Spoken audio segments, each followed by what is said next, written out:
How do we find ourselves? That's challenge number one. And we find ourselves when we discover our purpose.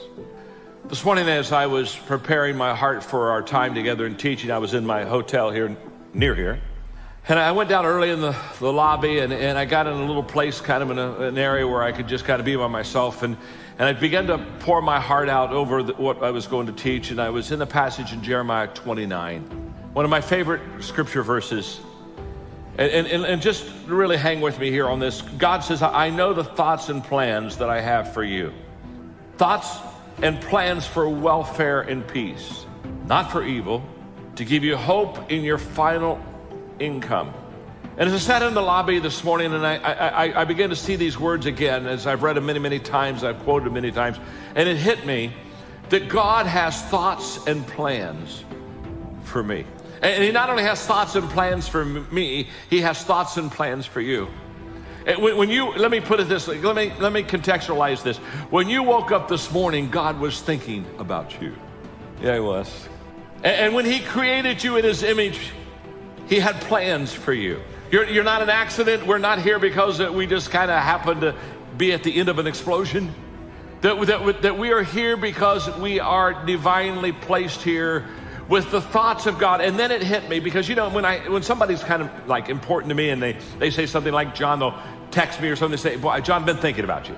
And you say, oh, how nice. Oh, they've been thinking about me. And how wonderful it is, especially if somebody maybe that you look up to, they say, I believe in you. I just want you to know I believe in you. I just want you to know, I just believe in you. And then it hit me, God's texting you this morning. He's texting you and he said, I just want you to know, I've been thinking about you. And I've not only been thinking about you, but I got plans for you. You talk about building your self-image. You talk about all of a sudden beginning to realize how person of a worth and how valuable you are to God and his sight. He's been thinking about you. He's got plans for you. I want you to look at your neighbor right now and say to them, give them a big old smile and say, hey, God's thinking about you. Go ahead and tell them that, huh? God's thinking about you. Hey, and look at the person in your sibling and say to them with a big smile, and God has plans for you. Go ahead and tell him he's got plans for you. And now look at him and say, and I wish you would figure it out. I sure hope today you can pick this up. All right, the question is then, how do we find our purpose? If he has a purpose for us, if he has plans for us, if he's been thinking about us, how do we find it? There are two questions we have to ask ourselves to find our purpose in life. And question number one is, what am I passionate about? Passion often is linked with purpose. What I love to do is often what I should do. We have been created within us the capacity to have things that we enjoy greatly. And a lot of times there is a definite relationship between what I am in love with and what I should be doing. We are created and wired in such a way that passion and purpose many times comes together. And passion is the great energizer. Once you have passion, you have energy. Once you find your passion, you find your purpose, there is something energetic about it. You have never known a person who was passionate that lacked energy. We talk about high energy people, we talk about low energy people. There's no such thing as like low energy people or high energy people. If you have high energy, you have passion. See, one thing is, the survival process has become easier than ever before. Believe me, in the morning if you need a bucket full of water, if you had to walk a mile to the river to get one bucket of water, and your family needed 25 buckets of water, you would have no time to mess yourself. Now you have a lot of time to mess yourself because our survival is better organized than ever before. Another thing is, most human beings do not know how to manage their biochemistry without physical activity. I have seen a whole lot of people, particularly teenage boys and girls between the ages of 12 and 16, who come to me with some severe, violent problems within themselves. If you leave them like that, they may kill themselves or kill somebody else. They're in that kind of state. Many of them have even killed their parents, you know, it has happened all over the world. And in 2017, when I came to know that in India, which is not so much suicidal in that sense because there's a huge family support and stuff like that. In spite of that, in 2017, 18,600 children below 18 years of age committed suicide, out of which 7,200 are below 15 years of age. So 12, 13, 14-year-olds who must be bubbling with life or wanting to take their own lives. Why? Obviously we're doing something fundamentally wrong with the society, isn't it? Yes. Our goals and our stupid ideas of what is success is driving them nuts. Because we are trying to use our children like racehorses. See, when you understand life as a race, if you're in a race, what's the objective? You must reach the finish line quick, isn't it? There you have it. This may not be a conscious process, but life within you is understanding it like that. When you… see, you must understand this, whether you are conscious of it or not, any human being. Right now, if you make yourself miserable, you must understand you are sending a message to every cell in the body that I don't want to live. You might not have articulated it in your head yet, but when you become miserable, you notice suddenly your body seems heavy and it's like, doesn't want to get up from this chair. Have you seen this? Yes. When you're happy, you're willing to bounce at everything and do everything, bend backwards if necessary. Why this is happening is the message has gone to every cell in the body, this guy wants to die. They're all thinking, okay, what can we do to help him?